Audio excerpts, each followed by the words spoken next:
Support இன்பிசி உங்களை அன்புடன் வரவேற்கிறது. நாம இன்னைக்கு பார்க்க போறது சமூக அறிவியல் பாடம் 2, வட இந்திய புதிய அரசுகளின் தோற்றம். இந்த ஒரு லெசனுக்கு பாத்தீங்க அப்படின்னா 100 வினாக்கள் நம்ம லைன் பை லைன் கொஸ்டின் எடுத்திருக்கிறோம். ரொம்ப இம்பார்ட்டன்ட் லெசனு. இதனுடைய பிடிஎஃப் வேணும் அப்படின்னா ஸ்கிரீன்ல தெரியக்கூடிய இந்த நம்பருக்கு கால் பண்ணுங்க. இது எப்படி வாங்கிக்கலாம் அப்படிங்கிற டீட்டெயில் உங்களுக்கு சொல்லுவாங்க. இது டெட் பேப்பர் 1 பேப்பர் 2 படிக்கிறவங்களுக்கும் சரி, அதே போல டிஎன்பிசி படிக்கிறவங்களுக்கும் சரி, இந்த ஒரு லெசன்ல 7th ஸ்டாண்டர்ட்ல இந்த ஒரு லெசன்ல இருக்கக்கூடிய இந்த 100 வினாக்கள் போதுமானதா இருக்கும். இப்ப நம்ம ஃபர்ஸ்ட் கொஸ்டினுக்கு போலாம். சரியான விடையை தேர்ந்தெடுத்து எழுதுக. ராஜபுத் என்ற சொல் எந்த மொழி சொல்லிலிருந்து பெறப்பட்டது? ராஜபுத் என்ற சொல் எந்த மொழி சொல்லிலிருந்து பெறப்பட்டது? சமஸ்கிருதம். ராஜபுத்திர என்ற சொல்லின் பொருள் அரச குல வாரிசு என்பதாகும். ராஜபுத்திர என்ற சொல்லின் பொருள் அரச குல வாரிசு. ராஜபுத்திரர்களின் குல மரபுகள் மொத்தம் 36 என பட்டியலிட்டவர் யார்? ராஜபுத்திரர்களின் குல மரபுகள் மொத்தம் 36 என பட்டியலிட்டவர் ஜேம்ஸ் டாட்.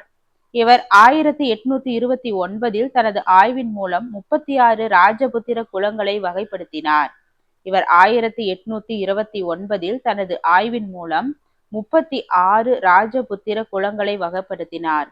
ராஜபுத்திரர்களில் அக்னிகுல வம்சத்தை 4 முக்கிய பிரிவுகள் எவை?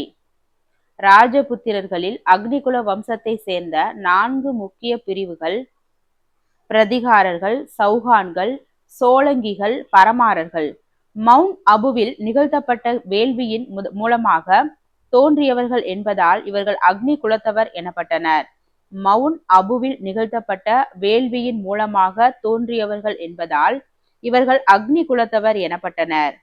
கிபி 712 சிந்து பகுதியை கைப்பற்றிய அரேபிய படைத்தளபதி யார்? கிபி 712 சிந்து பகுதியை கைப்பற்றிய அரேபிய படைத்தளபதி முகமது பின் காசிம். உமையது கலீபாவின் தளபதியான இவர் சிந்துவின் மீது படையெடுத்து தாகீர் என்ற மன்னரை தோற்கடித்தார். கிபி 712 சிந்து பகுதியை கைப்பற்றிய அரேபிய படைத்தளபதி முகமது பின் காசிம். உமையது கலீபாவின் தளபதியான இவர் சிந்துவின் மீது படையெடுத்து தாகீர் என்ற மன்னரை தோற்கடித்தார். கூர்ஜர பிரதிகார வம்சத்தின் அடிக்கல்லை நாட்டியவர் யார்? கூர்ஜர பிரதிகார வம்சத்தின் அடிக்கல்லை நாட்டியவர் ஹரிச்சந்திரா.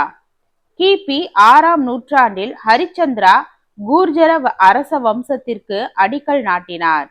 கிபி 6ஆம் நூற்றாண்டில் ஹரிச்சந்திரா கூர்ஜர அரச வம்சத்துக்கு அடிக்கல் நாட்டினார். கண்ணோசியை கைப்பற்ற நடைபெற்ற மும்முனை போட்டியில் ஈடுபட்ட அரச வம்சங்கள் எவை? கண்ணோசியை கைப்பற்ற நடைபெற்ற மும்முனை போட்டியில் ஈடுபட்ட அரச வம்சங்கள் பிரதிகாரர்கள், பாலர்கள், ராஷ்டிரகூடர்கள். வட இந்தியாவின் வளமான கண்ணோசி பகுதியை தன் கட்டுப்பாட்டில் வைக்க இந்த 3 வம்சங்களும் 200 ஆண்டுகள் போரிட்டன. வட இந்தியாவின் வளமான கண்ணோசி பகுதியை தன் கட்டுப்பாட்டில் வைக்க இந்த 3 வம்சங்களும் 200 ஆண்டுகள் போரிட்டன. வங்காளத்தில் பால வம்சத்தை தோற்றுவித்தவர் யார்? வங்காளத்தில் பால வம்சத்தை தோற்றுவித்தவர் கோபாலர். வங்காளத்தில் நிலவிய அராஜகத்தை முடிவுக்கு கொண்டு வர மக்களே கோபாலரை மன்னராக தேர்ந்தெடுத்தனர். வங்காளத்தில் நிலவிய அராஜகத்தை முடிவுக்கு கொண்டு வர மக்களே கோபாலரை மன்னராக தேர்ந்தெடுத்தனர். புகழ்பெற்ற விக்ரமசீலா பல்கலைக்கழகத்தை நிறுவிய பால வம்ச மன்னர் யார்? புகழ்பெற்ற விக்ரமசீலா பல்கலைக்கழகத்தை நிறுவிய பால வம்ச மன்னர் தர்மபாலர். இவர் பௌத்த மதத்தை போற்றுபவராகவும் விக்ரமசீலா பல்கலைக்கழகம் இவரது காலத்தில் பௌத்த கல்வியின் முக்கிய மையமாக திகழ்ந்தது. இவர் பௌத்த மதத்தை போற்றுபவராகவும் விக்ரமசீலா பல்கலைக்கழகம் இவரது காலத்தில் பௌத்த கல்வியின் முக்கிய மையமாக திகழ்ந்தது. பால வம்சத்தின் 2ஆம் தோற்றுவிப்பாளர் யார்? பால வம்சத்தின் 2ஆம் தோற்றுவிப்பாளர் 1ஆம் மகிபாலர். கிபி 988 ஆட்சிக்கு வந்த மகிபாலர் சிதைந்து போயிருந்த பால வம்சத்தை மீண்டும் வலிமைப்படுத்தினார். கிபி 988 ஆட்சிக்கு வந்த மகிபாலர் சிதைந்து போயிருந்த பால வம்சத்தை மீண்டும் வலிமைப்படுத்தினார். சௌஹான் வம்சத்தின் தலைநகராக திகழ்ந்த சாகம்பரி என்பது தற்போதைய எந்த பகுதியில் உள்ளது? சௌகான் வம்சத்தின் தலைநகராக திகழ்ந்த சாகம்பரி என்பது தற்போதைய எந்த பகுதியில் உள்ளது? ராஜஸ்தான். அஜயராஜா என்பவர் அஜ்மீர் நகர தோற்றுவித்து தலைநகராக மாற்றினார். இது சாகம்பரிக்கு அருகில் உள்ளது. அஜயராஜா என்பவர் ஆஜ்மீர் நகர தோற்றுவித்து தலைநகராக மாற்றினார். இது சாகம்பரிக்கு அருகில் உள்ளது. கிபி 1191 நடைபெற்ற முதலாம் தரையன் போரில் வெற்றி பெற்றவர் யார்? முதலாம் தரையன் போரில் வெற்றி பெற்றவர் 3ஆம் பிருத்திவிராஜ் சௌஹான். இப்போரில் முகமது கோரி பிருத்திவிராஜால் படுகாயமடைந்து பின்வாங்கினார். 3ஆம் பிருத்திவிராஜ் சௌஹான் இப்போரில் முகமது கோரி பிருத்திவிராஜால் படுகாயமடைந்து பின்வாங்கினார். கிபி 1192 நடைபெற்ற 2ஆம் தரையின் போரின் விளைவு என்ன? கிபி 1192 நடைபெற்ற 2ஆம் தரையன் போரின் விளைவு முகமது கோரி வெற்றி பெற்றார். இங்க வந்து பாருங்க, முகமது கோரி பிருத்திவிராஜால் படுகாயமடைந்து பின்வாங்கினார். ஓகேங்களா? யாரு? 3ஆம் பிருத்திவிராஜ் சௌஹான். ஆனா இதுல வந்து பாத்தீங்க அப்படின்னா முகமது கோரி வெற்றி பெற்றார். கஜுராஹோ கோவில்கள் யாரால் கட்டப்பட்டன? கஜுராஹோ கோவில்கள் சந்தேலர்களால கட்டப்பட்டிருக்கு. இவை மத்திய பிரதேசத்தின் பந்தல்கண்ட் பகுதியில் 8ஆம் நூற்றாண்டு முதல் 11ஆம் நூற்றாண்டு வரை கட்டப்பட்டது. இவை மத்திய பிரதேசத்தின் பந்தல்கண்ட் பகுதியில் 8ஆம் நூற்றாண்டு முதல் 11ஆம் நூற்றாண்டு வரை கட்டப்பட்டது. ராஜஸ்தானின் மவுண்ட் அபுவில் அமைந்துள்ள தில்வாரா சமண கோவில் யாரால் கட்டப்பட்டது? ராஜஸ்தானின் மவுண்ட் அபுவில் அமைந்துள்ள தில்வாரா சமண கோவில் சோழங்கிகளால் கட்டப்பட்டன. இது வெண்மை நிற பளிங்கு கற்களால் கட்டப்பட்ட நுணுக்கமான வேலைப்பாடுகளை கொண்ட கோவில். இது வெண்மை நிற பளிங்கு கற்களால் கட்டப்பட்ட நுணுக்கமான வேலைப்பாடுகளை கொண்ட கோவில். அரபு மொழியில் சிந்துவின் வரலாறு என கருதப்படும் நூல் எது? அரபு மொழியில் சிந்துவின் வரலாறு என கருதப்படும் நூல் சச்நாமா. கிபி 712 அரேபியர்கள் சிந்துவை கைப்பற்றிய விவரங்களை இது விரிவாக கூறுகிறது. கிபி 712 அரேபியர்கள் சிந்துவை கைப்பற்றிய விவரங்களை இது விரிவாக கூறுகிறது. கஜினி முகமது இந்தியாவிற்கு எதிராக மொத்தம் எத்தனை முறை படையெடுப்புகளை மேற்கொண்டார்? கஜினி முகமது இந்தியாவிற்கு எதிராக மொத்தம் 17 முறை படையெடுப்பு மேற்கொண்டார். இவர் இந்தியாவின் செல்வங்களை சூறையாடி தனது தலைநகரான கஜினியை உலகிலேயே சிறந்த நகராக மாற்ற விரும்பினார். கஜினி முகமது இந்தியாவுக்கு எதிராக மொத்தம் 17 முறை படையெடுப்புகளை மேற்கொண்டார். கிபி 1025 கஜினி முகமதுவால் சூறையாடப்பட்ட புகழ்பெற்ற குஜராத் கடற்கரை கோவில் எது? கிபி 1025 கஜினி முகமதுவால் சூறையாடப்பட்ட புகழ்பெற்ற குஜராத் கடற்கரை கோவில் சோமநாதபுரம் கோவில். குஜராத் கடற்கரையில் அமைந்திருந்த இக்கோவில் அக்காலத்தில் மிகச்சிறந்த செல்வ களஞ்சியமாக திகழ்ந்தது. குஜராத் கடற்கரையில் அமைந்திருந்த இக்கோவில் அக்காலத்தில் மிகச்சிறந்த செல்வ களஞ்சியமாக திகழ்ந்தது. அடுத்து, முகமது கோரியின் திறமை வாய்ந்த அடிமை தளபதி யார்? முகமது கோரியின் திறமை வாய்ந்த அடிமை தளபதி குத்புதீன் ஐபக். கோரியின் மறைவிற்கு பிறகு இந்தியாவில் மம்லுக் ஆட்சியை தொடங்கியவர் இவரே. மம்லுக் ஆட்சியை குத்புதீன் ஐபக் தான் தொடங்கியிருக்காரு. முகமது கோரியின் மறைவுக்கு பின் இந்தியாவில் மம்லுக் ஆட்சியை தொடங்கியவர் குத்புதீன் ஐபக். ராஜபுத்திர பெண்கள் கூட்டாக தீயில் குதித்து உயிர் துறக்கும் முறை எவ்வாறு அழைக்கப்படுகிறது? ராஜபுத்திர பெண்கள் கூட்டாக தீயில் குதித்து உயிர் துறக்கும் முறை ஜௌஹார் முறை. எதிரிகளிடம் பிடிபட்டு தங்கள் மானம் சிதைக்கப்படுவதை தவிர்க்க ராஜபுத்திர பெண்கள் கூட்டாக தீயில் குதித்து உயிர் துறந்தனர். ஜௌஹார் முறை. ஜௌஹர் முறைன்னு சொல்லுவாங்க. பிருத்திவிராஜா ராசோ என்ற காவியத்தை எழுதியவர் யார்? பிருத்திவிராஜ ராசோ என்ற காவியத்தை எழுதியவர் சந்த் பார்தை. இது 3ஆம் பிருத்திவிராஜ் சௌஹானின் வீரத்தையும் கானோசி இளவரசி சம்யுக்தாவுடனான காதலையும் விவரிக்கும் நூலாகும். இது 3ஆம் பிருத்திவிராஜ் சௌஹானின் வீரத்தையும் கன்னோசி இளவரசி சம்யுக்தாவுடனான காதலையும் விவரிக்கும் நூலாகும். ஒடிசாவின் கோனார் சூரியனார் கோவில் யாரால் கட்டப்பட்டது? ஒடிசாவின் கோனார் சூரியனார் கோவில் முதலாம் நரசிம்ம தேவனால் கட்டப்பட்டது. இது கங்க வம்சத்தை சேர்ந்த அரசரால் 13ஆம் நூற்றாண்டில் கட்டப்பட்டது. இது கங்க வம்சத்தை சேர்ந்த அரசரால் 13ஆம் நூற்றாண்டில் கட்டப்பட்டது. சித்தூர் சூறையாடப்பட்ட போது ஜௌஹர் முறை கடைபிடிக்கப்பட்டதாக கூறும் வரலாற்று ஆசிரியர் யார்? சித்தூர் சூறையாடப்பட்ட போது ஜௌஹர் முறை கடைபிடிக்கப்பட்டதாக கூறும் வரலாற்று ஆசிரியர் அமீர் குஸ்ரு. அலாவுதீன் கில்ஜியின் சித்தூர் முற்றுகையின் போது ராஜபுத்திர பெண்கள் இம்முறையை கையாண்டதை இவர் குறிப்பிட்டுள்ளார். அலாவுதீன் கில்ஜியின் சித்தூர் முற்றுகையின் போது ராஜபுத்திர பெண்கள் இம்முறையை கையாண்டதை இவர் குறிப்பிட்டிருக்கிறார். பால வம்ச திபெத்தில் பௌத்த மதத்தை பரப்ப யாரை அனுப்பி வைத்தது? பால வம்சம் திபெத்தில் பௌத்த மதத்தை பரப்ப அதிஷா என்பவரை அனுப்பி வைத்தது. இவர் ஒரு பௌத்த துறவி மற்றும் அறிஞர் ஆவார். திபெத்தில் பௌத்த மதத்தின் சீர்திருத்தவாதியாக போற்றப்படுகிறார். கிபி 1194 நடைபெற்ற சந்தவார் போர் யாருக்கு இடையே நடைபெற்றது? கிபி 1194 நடைபெற்ற சந்தவார் போர் யார் யாருக்கு இடையே நடைபெற்றது? முகமது கோரி மற்றும் ஜெயச்சந்திரன். இப்போரில் கன்னோசி மன்னர் ஜெயச்சந்திரன் தோற்கடிக்கப்பட்டார். ராஜபுத்திரர்கள் மற்றும் இஸ்லாமிய தாக்கத்தால் உருவான புதிய கட்டடக்கலை பாணி எது? ராஜபுத்திரர்கள் மற்றும் இஸ்லாமிய தாக்கத்தால் உருவான புதிய கட்டடக்கலை பாணி இந்தோ சாராசெனிக் பாணி. இந்தோ சாராசெனி பாணி. மசூதிகள் மற்றும் கல்லறைகளில் ராஜபுத்திரர்களின் குமிழ்கள் மற்றும் வளைவுகள் பயன்படுத்தப்பட்டன. மசூதிகள் மற்றும் கல்லறைகளில் ராஜபுத்திரர்களின் குமிழ்கள் மற்றும் வளைவுகள் பயன்படுத்தப்பட்டன. சித்தூர் ராணா பிரதாப் சிங் மற்றும் அக்பர் இடையே ஹால்டிகாட் போர் நடைபெற்ற ஆண்டு. சித்தூர் ராணா பிரதாப் சிங் மற்றும் அக்பர் இடையே ஹால்டிகாட் போர் நடைபெற்ற ஆண்டு 1576. கிபி 1576.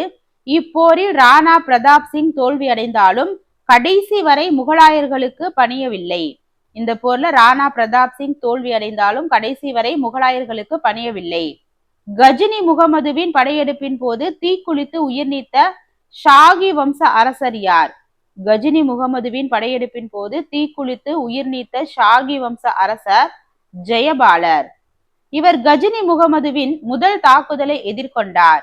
இப்போரில் தோல்வியடைந்த ஜெயபாலர் தீக்குளித்து உயிர் நீத்தார். கஜுராஹோ கோவில்களில் தற்போது எத்தனை கோவில்கள் மட்டுமே எஞ்சியுள்ளன? கஜுராஹோ கோவில்களில் தற்போது 20 கோவில்கள் மட்டுமே எஞ்சியுள்ளன. சந்தேலர்கள் கட்டிய இக்கோவில்களில் முதலில் 85 கோவில்கள் இருந்ததாக கூறப்படுகிறது. லிங்கராஜா கோவில் ஒடிசாவில் எங்கு அமைந்துள்ளது? லிங்கராஜா கோவில் ஒடிசாவில் புவனேஸ்வரில் அமைந்துள்ளது. இது ஒடிசாவின் மிகச்சிறந்த கட்டடக்கலைக்கு சான்றாகும். இது சிவபெருமானுக்காக கட்டப்பட்ட பிரம்மாண்டமான கோவிலாகும். இது ஒடிசாவின் மிகச்சிறந்த கட்டடக்கலைக்கு சான்றாகும். இது சிவபெருமானுக்காக கட்டப்பட்ட பிரம்மாண்டமான கோவில். ராஜபுத்திர ஓவியங்கள் பெரும்பாலும் எதனை மையமாக கொண்டு வரையப்பட்டன? ராஜபுத்திர ஓவியங்கள் பெரும்பாலும் எதனை மையமாக கொண்டு வரையப்பட்டன? கிருஷ்ணர் மற்றும் கோபியர்கள். இது ராஜஸ்தானி ஓவிய பாணி என்று அழைக்கப்படுகிறது. வண்ணமயமான நுணுக்கங்களை கொண்டவை. நாலந்தா பல்கலைக்கழகத்தை புதுப்பித்து அதன் பராமரிப்பிற்கு 200 கிராமங்களை வழங்கியவர் யார்? நாலந்தா பல்கலைக்கழகத்தை புதுப்பித்து அதன் பராமரிப்பிற்கு 200 கிராமங்களை வழங்கியவர் தர்மபாலர். குப்தர் காலத்தில் புகழ்பெற்ற நாலந்தா பல்கலைக்கழகம் பாலர்களின் காலத்தில் மீண்டும் பொலிவு பெற்றது. குப்தர் காலத்தில் புகழ்பெற்ற நாலந்தா பல்கலைக்கழகம் பாலர்களின் காலத்தில் மீண்டும் புத்துயிர் பெற்றது. சௌஹான் வம்சத்தின் மிகச்சிறந்த மற்றும் கடைசி அரசர் யார்? சௌஹான் வம்சத்தின் மிகச்சிறந்த மற்றும் கடைசி அரசர் 3ஆம் பிருத்திவிராஜ் சௌஹான். இவர் டெல்லி மற்றும் அஜ்மீர் பகுதிகளை ஆட்சி செய்தார். கிபி 1192 இவரது ஆட்சி முடிவுக்கு வந்தது. இவர் டெல்லி மற்றும் அஜ்மீர் பகுதிகளை ஆட்சி செய்தார். கிபி 1192 இவரது ஆட்சி முடிவுக்கு வந்தது. மஹ்மூத் கஜினியின் படையெடுப்பின் போது அவருடன் இந்தியா வந்த பாரசீக அறிஞர் யார்? மஹ்மூத் கஜினியின் படையெடுப்பின் போது அவருடன் இந்தியா வந்த பாரசீக அறிஞர் அல்பரூனி. இவர் இந்தியாவின் அறிவியல் மற்றும் சமூக நிலை பற்றி தாரிக்-இ-ஹிந்த் என்ற நூலை எழுதினார். இவர் இந்தியாவின் அறிவியல் மற்றும் சமூக நிலை பற்றி தாரிக்-இ-ஹிந்த் என்ற நூலை எழுதினார். காஷ்மீரின் வரலாற்றை விவரிக்கும் ராஜ தரங்கிணி என்னும் நூலை எழுதியவர் கல்ஹனர். காஷ்மீரின் வரலாற்றை விவரிக்கும் ராஜ தரங்கிணி என்னும் நூலை எழுதியவர் கல்ஹனர். இது கிபி 12ஆம் நூற்றாண்டில் எழுதப்பட்ட வட இந்திய வரலாற்றை அறிய உதவும் மிக முக்கியமான நூலாகும். மவுண்ட் அபுவில் ஒரு யாகம் நிகழ்த்தப்பட்டு அதன் வழியாக 4 ராஜபுத்திர வம்சங்கள் உருவானதாக கூறியவர் யார்? மவுண்ட் அபுவில் ஒரு யாகம் நிகழ்த்தப்பட்டு அதன் வழியாக 4 ராஜபுத்திர வம்சங்கள் உருவானதாக கூறியவர் யார்? சந்த் பார்தை. இவரது பிருத்திவிராஜ ராசோ நூலில் அக்னிகுல தோற்றம் பற்றி குறிப்பிடப்பட்டுள்ளது. இவரது பிருத்திவிராஜ ராசோ நூலில் அக்னிகுல தோற்றம் பற்றி குறிப்பிடப்பட்டுள்ளது. பால வம்ச மன்னர்கள் பின்பற்றிய பௌத்த மத பிரிவு எது? பால வம்ச மன்னர்கள் பின்பற்றிய பௌத்த மத பிரிவு மகாயான பௌத்தம். இவர்கள் பௌத்த மதத்தை ஆதரித்து பல மடாலயங்களை கட்டினர். திபெத்தில் பௌத்தம் பரவ உதவினர். முகமது பின் காசிம் சிந்து பகுதியை கைப்பற்றிய போது அங்கிருந்த மன்னர் யார்? முகமது பின் காசிம் சிந்து பகுதியை கைப்பற்றிய போது அங்கு இருந்த மன்னர் தாகிர். தாகிர் கொல்லப்பட்ட பின் அரேபியர்கள் சிந்துவை கைப்பற்றினர். இது இஸ்லாமிய பேரரசுக்கு ஒரு தொடக்க புள்ளியாக அமைந்தது. தாகிர் கொல்லப்பட்ட பின் அரேபியர்கள் சிந்துவை கைப்பற்றினர். இது இஸ்லாமிய பேரரசுக்கு ஒரு தொடக்க புள்ளியாக அமைந்தது. சௌகான்கள் தொடக்கத்தில் யாருக்கு கட்டுப்பட்ட குறுநில மன்னர்களாக இருந்தனர்? சௌகான்கள் தொடக்கத்தில் யாருக்கு கட்டுப்பட்ட குறுநில மன்னர்களாக இருந்தனர்? பிரதிகாரர்கள். 8ஆம் நூற்றாண்டில் பிரதிகாரர்களின் வலிமை குன்றிய போது இவர்கள் தங்களை சுதந்திர அரசர்களாக அறிவித்துக் கொண்டனர். 8ஆம் நூற்றாண்டில் பிரதிகாரர்களின் வலிமை குன்றிய போது இவர்கள் தங்களை சுதந்திர அரசர்களாக அறிவித்துக் கொண்டனர். சமஸ்கிருத நூலான விக்ரமாங்க தேவ சரிதம் என்ற நூலை எழுதியவர் யார்? சமஸ்கிருத நூலான விக்ரமாங்க தேவ சரிதம் என்ற நூலை எழுதியவர் பில்ஹனர். இது ஒரு சமஸ்கிருத வரலாற்று நூலாகும். பிற்கால ராஜபுத்திரர்கள் மற்றும் சாளுக்கியர்களின் வரலாற்றை அறிய உதவுகிறது. அரேபியர்கள் சிந்துவை கைப்பற்றிய பின் முஸ்லிம் அல்லாதவர்கள் மீது விதித்த வரி எது? அரேபியர்கள் சிந்துவை கைப்பற்றிய பின் முஸ்லிம் அல்லாதவர்கள் மீது விதித்த வரி ஜிஸ்யா வரி. இந்தியாவில் முதலில் ஜிஸ்யா வரியை அறிமுகப்படுத்தியவர் முகமது பின் காசிம் ஆவார். இந்தியாவில் முதலில் ஜிஸ்யா வரியை அறிமுகப்படுத்தியவர் முகமது பின் காசிம். முகமது கோரியின் மரணத்திற்கு பின் இந்திய பகுதிகளை தன்னாட்சியாக நிர்வகித்தவர் யார்? முகமது கோரியின் மரணத்துக்கு பின் இந்திய பகுதிகளை தன்னாட்சியாக நிர்வகித்தவர் குத்புதீன் ஐபக். கிபி 1206 முகமது கோரி மறைந்த பின் ஐபக் தன்னை தில்லியின் சுல்தானாக அறிவித்துக் கொண்டார். கிபி 1206 முகமது கோரி மறைந்த பிறகு ஐபக் தன்னை டில்லியின் சுல்தானாக அறிவித்துக் கொண்டார். 13ஆம் நூற்றாண்டில் வங்காளத்தில் பாலர்களின் ஆட்சிக்கு முற்றுப்புள்ளி வைத்த வம்சம் எது? 13ஆம் நூற்றாண்டில் வங்காளத்தில் பாலர்களின் ஆட்சிக்கு முற்றுப்புள்ளி வைத்த வம்சம் சேன வம்சம். சேனர்கள் பாலர்களின் அதிகாரத்தை முற்றிலுமாக அகற்றிவிட்டு தங்கள் ஆட்சியை நிலைநிறுத்தினர். சேனர்கள் பாலர்களின் அதிகாரத்தை முற்றிலுமாக அகற்றிவிட்டு தங்கள் ஆட்சியை நிலைநிறுத்தினர். ராஜபுத்திரர்களின் ஓவிய பாணியில் சிறிய அளவில் மிக நுணுக்கமாக வரையப்படும் ஓவியங்கள் எவ்வாறு அழைக்கப்படுகின்றன? ராஜபுத்திரர்களின் ஓவிய பாணியில் சிறிய அளவில் மிக நுணுக்கமாக வரையப்படும் ஓவியங்கள் மினியேச்சர் பாணி. இவை பெரும்பாலும் கையெழுத்து பிரதிகளிலும் சிறிய துணிகளிலும் வரையப்பட்டன. 2ஆம் தரையன் போருக்கு பின் முகமது கோரி தங்கியிருந்த முக்கியமான பகுதி எது? 2ஆம் தரையன் போருக்கு பின் முகமது கோரி தங்கியிருந்த முக்கியமான பகுதி கோர். கஜினிக்கும் ஹெராட்டிற்கும் இடைப்பட்ட மலைப்பகுதியான கோர் பகுதியே இவரது மையமாக இருந்தது. கஜினிக்கும் ஹெராட்டிற்கும் இடைப்பட்ட மலைப்பகுதியான கோர் பகுதியே இவரது மையமாக இருந்தது. பால வம்சத்தின் அதிகாரத்தை காம ரூபம் வரை விரிவுபடுத்திய மன்னன் யார்? பால வம்சத்தின் அதிகாரத்தை காம ரூபம் வரை விரிவுபடுத்திய மன்னர் தேவபாலர். தர்மபாலரின் மகனான தேவபாலர் பால வம்சத்தின் அதிகாரத்தை அசாம் வரை விரிவுபடுத்தினார். தர்மபாலரின் மகனான தேவபாலர் பால வம்சத்தின் அதிகாரத்தை அசாம் வரை விரிவுபடுத்தினார். கஜினி முகமது மதுரா நகரை எப்போது கொள்ளையடித்து சேதப்படுத்தினார்? கஜினி முகமது மதுரா நகரை எப்பொழுது கொள்ளையடித்து சேதப்படுத்தினார்? கிபி 1018. கஜினி முகமது மதுராவை கொள்ளையடித்த போது அங்கிருந்த நேர்த்தியான கட்டிடங்களை சேதப்படுத்தினார். முதலாவதாக சிந்துவை கைப்பற்றிய இஸ்லாமியர்கள் யார்?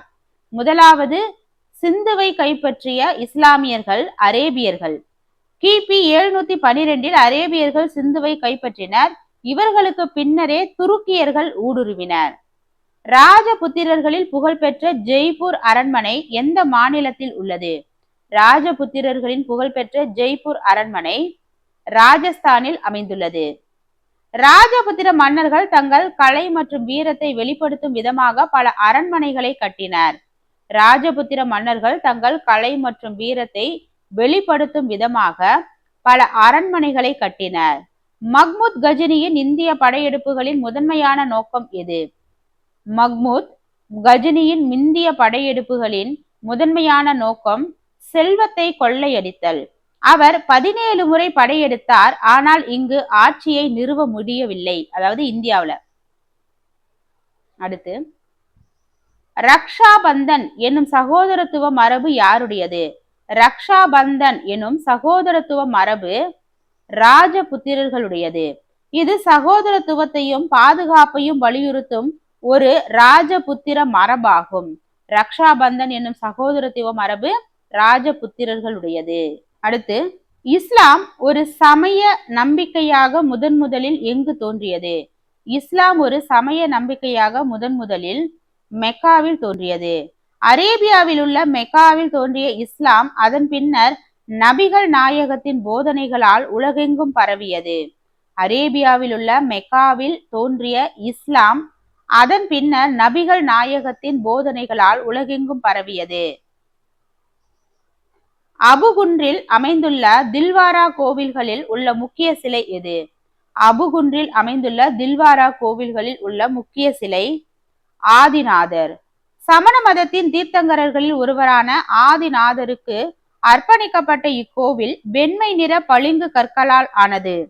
சமண மதத்தின் தீர்த்தங்கரர்களில் ஒருவரான ஆதிநாதருக்கு அர்ப்பணிக்கப்பட்ட இக்கோவில் வெண்மை நிற பளிங்கு கற்களால் ஆனது.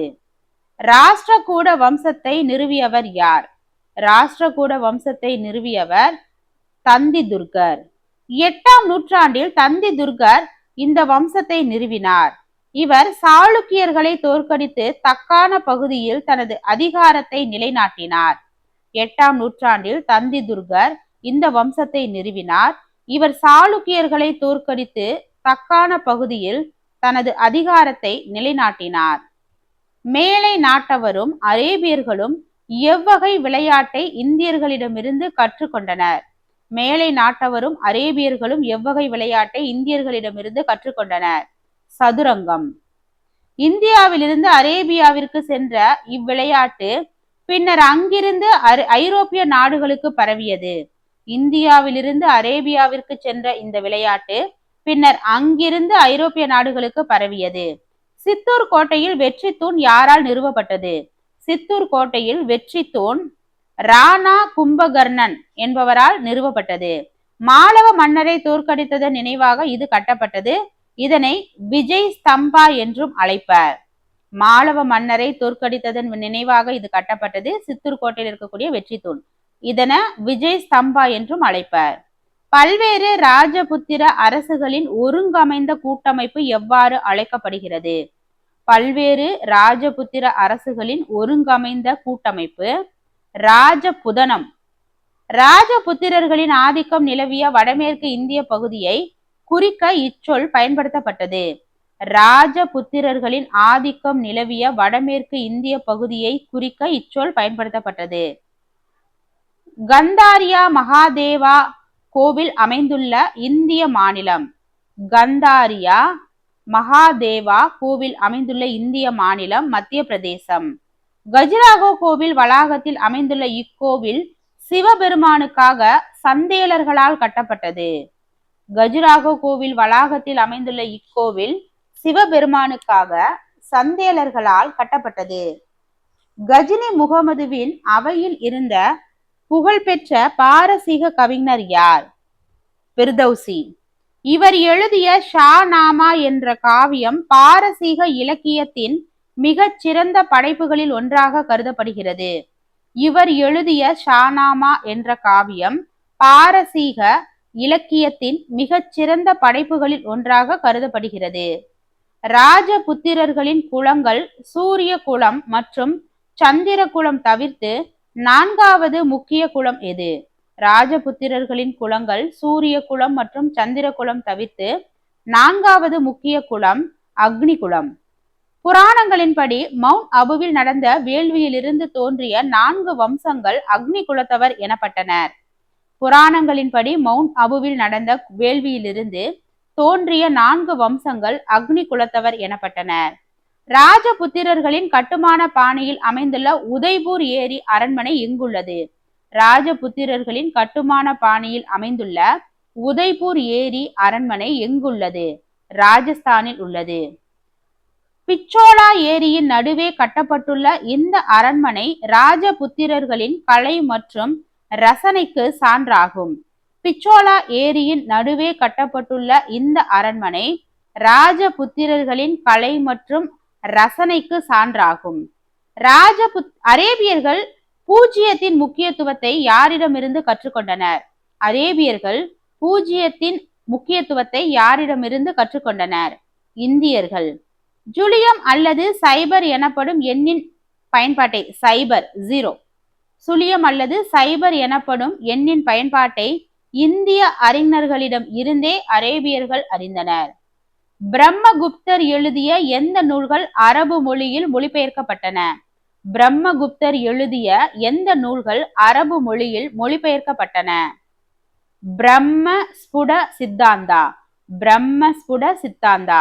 வானியல் மற்றும் கணிதம் தொடர்பான இந்நூல்கள் அரேபியர்களின் அறிவியல் வளர்ச்சிக்கு மிக பெரிய அடித்தளமாக அமைந்தன. வானியல் மற்றும் கணிதம் தொடர்பான இந்நூல்கள் அரேபியர்களின் அறிவியல் வளர்ச்சிக்கு மிகப்பெரிய அடித்தளமாக அமைந்தன. கஜினி முகமதுவின் 17 படையெடுப்புகளின் போது பஞ்சாப் பகுதியில் கஜினியை எதிர்த்தவர் யார்? கஜினி முகமதுவின் 17 படையெடுப்புகளின் போது பஞ்சாப் பகுதியில் கஜினியை எதிர்த்தவர் ஆனந்த பாலர். இவர் ஷாகி வம்சத்தை சேர்ந்தவர் மற்றும் கிபி 1008 நடைபெற்ற வையின் போரில் கஜினியை எதிர்த்து போரிட்டார். இவர் ஷாகி வம்சத்தை சேர்ந்தவர் மற்றும் கிபி 1008 நடைபெற்ற வையின் போரில் கஜினியை எதிர்த்து போரிட்டார்.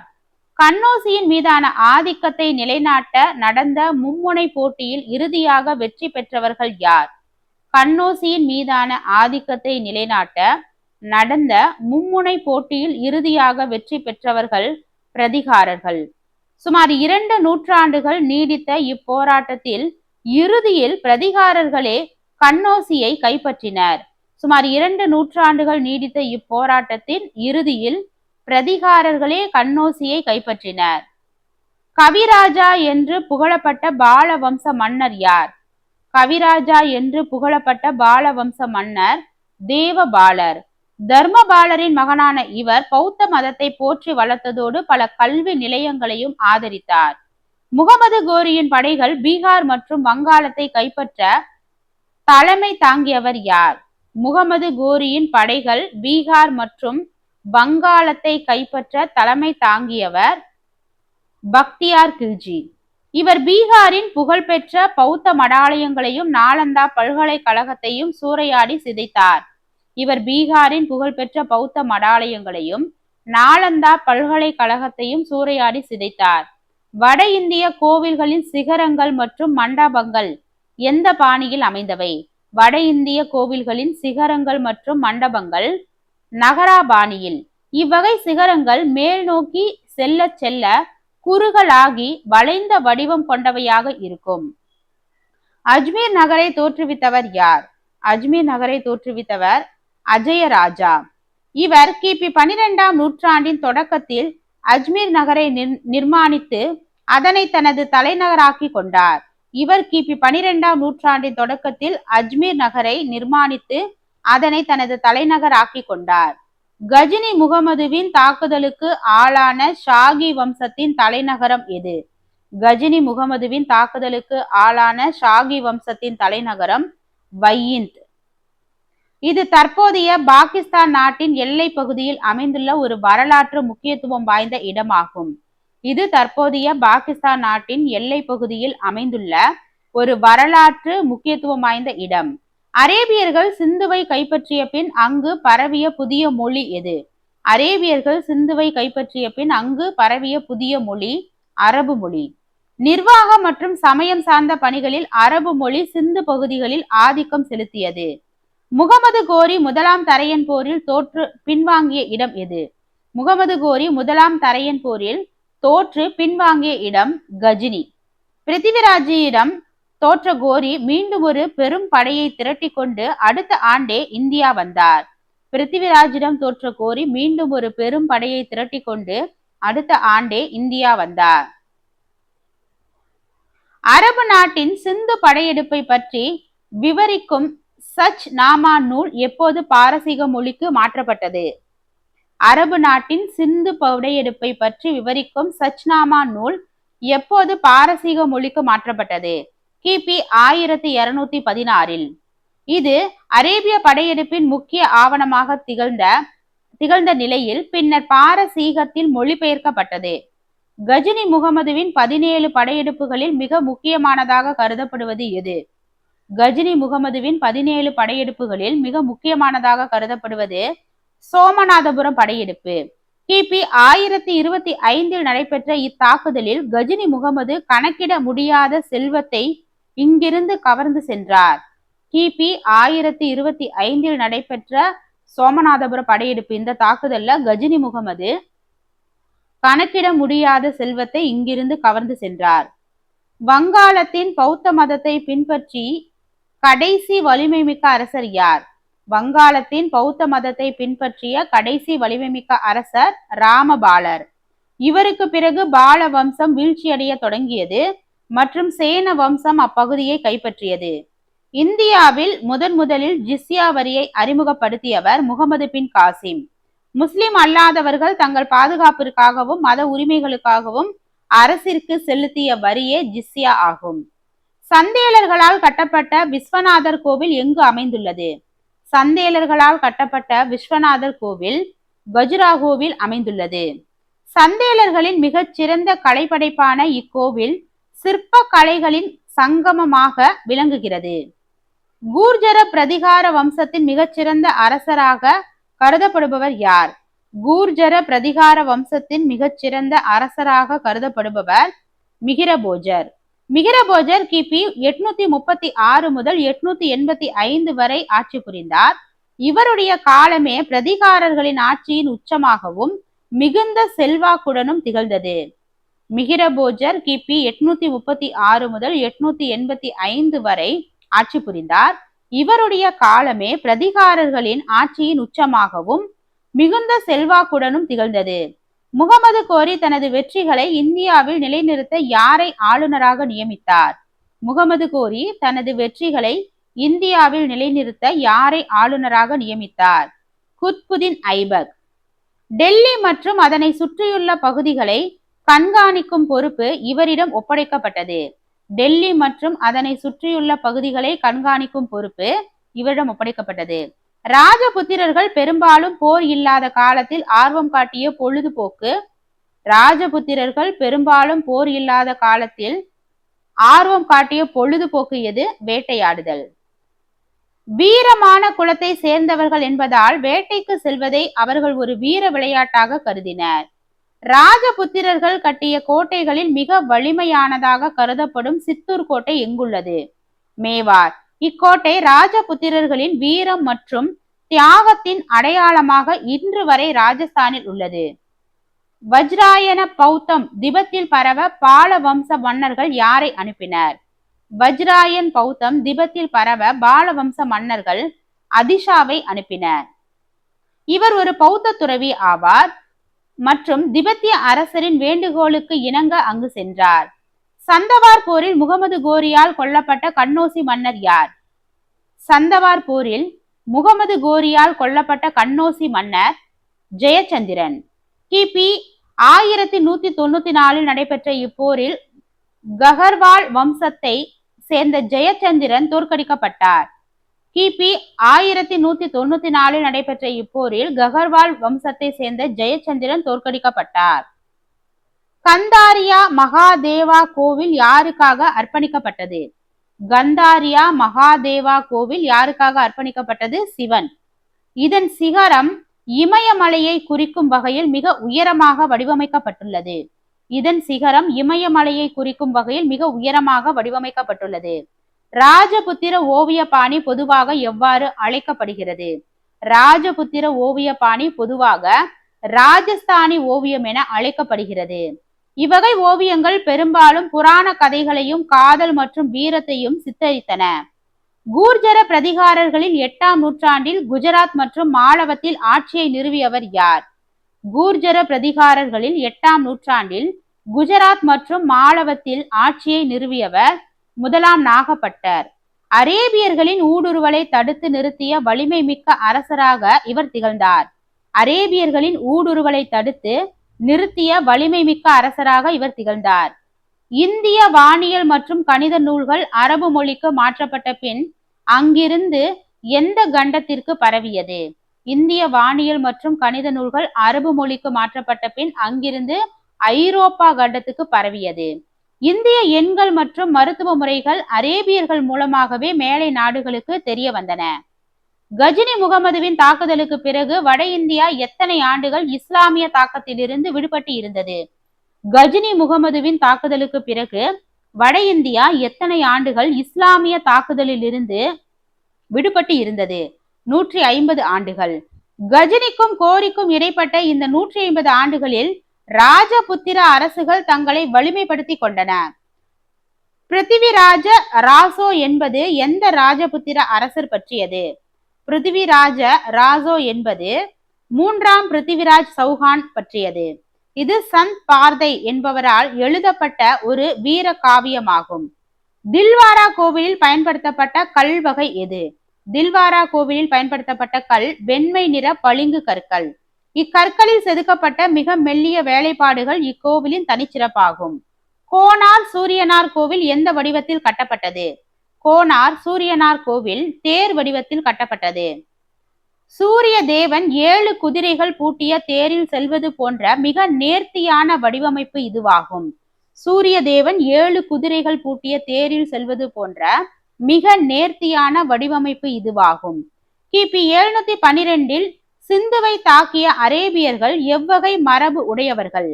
உமையது கலீபா மரபு. உமையது கலீபா மரபு. கலீபாக்களின் விரிவாக்க கொள்கையின் ஒரு பகுதியாகவே சிந்துவின் மீது படையெடுப்பு நடத்தப்பட்டது. பிருத்திவிராஜ ராசோ நூலின்படி சம்யுக்தா யாருடைய மகள்? பிருத்திவிராஜ ராசோ நூலின்படி சம்யுக்தா ஜெயச்சந்திரனின் மகள். ஜெயச்சந்திரன் நடத்திய சுயவரத்திலிருந்து சம்யுக்தாவை பிருத்திவிராஜ் அழைத்து சென்றதாக பாடல்கள் கூறுகின்றன. ஜெயச்சந்திரன் நடத்திய சுயம்பரத்திலிருந்து சம்யுக்தாவை பிருத்திவிராஜ் அழைத்து சென்றதாக பாடல்கள் கூறுகின்றன. ராஜபுத்திரர்களில் குலப்பெருமையை பாடி செல்லும் கவிஞர்கள் எவ்வாறு அழைக்கப்பட்டனர்? ராஜபுத்திரர்களின் குலப்பெருமைகளை பாடி செல்லும் கவிஞர்கள் பாணர்கள். இவர்கள் அரச குடும்பத்தின் வம்சாவளி மற்றும் போர்க்கள வீரதீர செயல்களை மக்களிடையே பாடல்கள் மூலம் கொண்டு சென்றனர். ராஜபுத்திரர்கள் கட்டிய எந்த கோவில் அதன் சிகரத்துக்காக புகழ் பெற்றது? ராஜபுத்திரர்கள் கட்டிய எந்த கோவில் அதன் சிகரத்திற்காக புகழ் பெற்றது? கஜுராஹோ கோவில். இந்த கோவிலின் சிகரங்கள் ஒன்றன் மேல் ஒன்றாக உயர்ந்து செல்வது மலை தொடர்களை போன்ற தோற்றத்தை தரும். கஜினி முகமதுவின் படையெடுப்பின் போது கஜினிக்கு உதவிய இந்திய அரசர்களின் கூட்டணியை தலைமை தாங்கியவர் யார்? கஜினி முகமதுவின் படையெடுப்பின் போது கஜினிக்கு உதவிய இந்திய அரசர்களின் கூட்டணியை தலைமை தாங்கியவர் ஆனந்த பாலர். வெளிநாட்டு படையெடுப்பை எதிர்க்க பல ராஜபுத்திர மன்னர்கள் ஒன்றிணைந்தது வரலாற்று சிறப்புமிக்கது. வெளிநாட்டு படையெடுப்பை எதிர்க்க பல ராஜபுத்திர மன்னர்கள் ஒன்றிணைந்தது வரலாற்று சிறப்புமிக்கது. ராஜபுத்திரர்களின் சமூகத்தில் சதிமுறை எவ்வாறு இருந்தது? ராஜபுத்திரர்களின் சமூகத்தில் சதிமுறை பரவலாக கடைபிடிக்கப்பட்டது. கணவனின் மறைவிற்கு பின் மனைவியும் தீயில் விழுந்து மாழ்வது ஒரு கௌரவமான செயலாக கருதப்பட்டது. ராஜபுத்திரர்களின் சமூக அமைப்பில் மிக உயர்ந்த நிலையில் இருந்தவர்கள் யார்? ராஜபுத்திரர்களின் சமூக அமைப்பில் மிக உயர்ந்த நிலையில் இருந்தவர்கள் நிலப்பிரபுக்கள் மற்றும் போர் வீரர்கள். ராஜபுத்திர சமூகம் முற்றிலும் இராணுவ மயமாக்கப்பட்ட மற்றும் குல உணர்வு கொண்ட சமூகமாக இருந்தது. இந்தியாவின் வரலாற்றை முதன்முறையாக தொகுக்க முயன்ற ஆல்பரூனி யாரிடம் பணியாற்றினார்? இந்தியாவின் வரலாற்றை முதன்முறையாக தொகுக்க முயன்ற ஆல்பரூனி யாரிடம் பணியாற்றினார்? கஜினி முகமது. இவர் கஜினியின் அரசவையில் இருந்த ஒரு சிறந்த கணித மற்றும் வானியல் அறிஞர் ஆவார். ராஜபுத்திரர்களின் குதிரைப்படை வலிமை யாருக்கு சவாலாக இருந்தது? ராஜபுத்திரர்களின் குதிரைப்படை வலிமை யாருக்கு சவாலாக இருந்தது? அரேபியர்களுக்கு. ராஜபுத்திரர்களின் வேகம் மற்றும் வீரத்தினால் அரேபியர்களால் நீண்ட காலத்திற்கு கங்கை சமவெளியினுள் நுழைய முடியவில்லை. ராஜபுத்திரர்களின் வேகம் மற்றும் வீரத்தினால் அரேபியர்களால் நீண்ட காலத்திற்கு கங்கை சமவெளியினுள் நுழைய முடியவில்லை. கிபி 1206 முகமது கோரி மரணத்துக்கு பின் டெல்லியில் தொடங்கிய புதிய ஆட்சி காலம் எது? கிபி 1206 முகமது கோரி மரணத்துக்கு பின் டெல்லியில் தொடங்கிய புதிய ஆட்சி காலம் தில்லி சுல்தானிய ஆட்சி. குத்புதீன் ஐபக் அடிமை வம்சத்தை தோற்றுவித்ததன் மூலம் டெல்லியின் முதல் சுல்தானாக பொறுப்பேற்றார். குத்புதீன் ஐபக் அடிமை வம்சத்தை தோற்றுவித்ததன் மூலம் டெல்லியின் முதல் சுல்தானாக பொறுப்பு ஏற்றார். இதோட இந்த லெசன் பாத்தீங்கன்னா 100 கொஸ்டின் வந்து முடியுது. இதனுடைய PDF வேணும் அப்படின்னா ஸ்கிரீன்ல தெரியக்கூடிய இந்த நம்பருக்கு கால் பண்ணுங்க. டெட் பேப்பர் 1 பேப்பர் 2க்கு தமிழ், சயின்ஸ், சோசியல், சைக்காலஜி நம்ம கொடுத்துட்டு இருக்கோம். வேணுங்கிறவங்க வாங்கி பயன்படுத்திக்கோங்க. இந்த வீடியோ உங்களுக்கு எந்த அளவுக்கு பயனுள்ளதா இருந்தது அப்படிங்கறத மறக்காம கமெண்ட் பண்ணுங்க. இது உங்க ஃப்ரெண்ட்ஸுக்கும் ஷேர் பண்ணுங்க. தேங்க்யூ.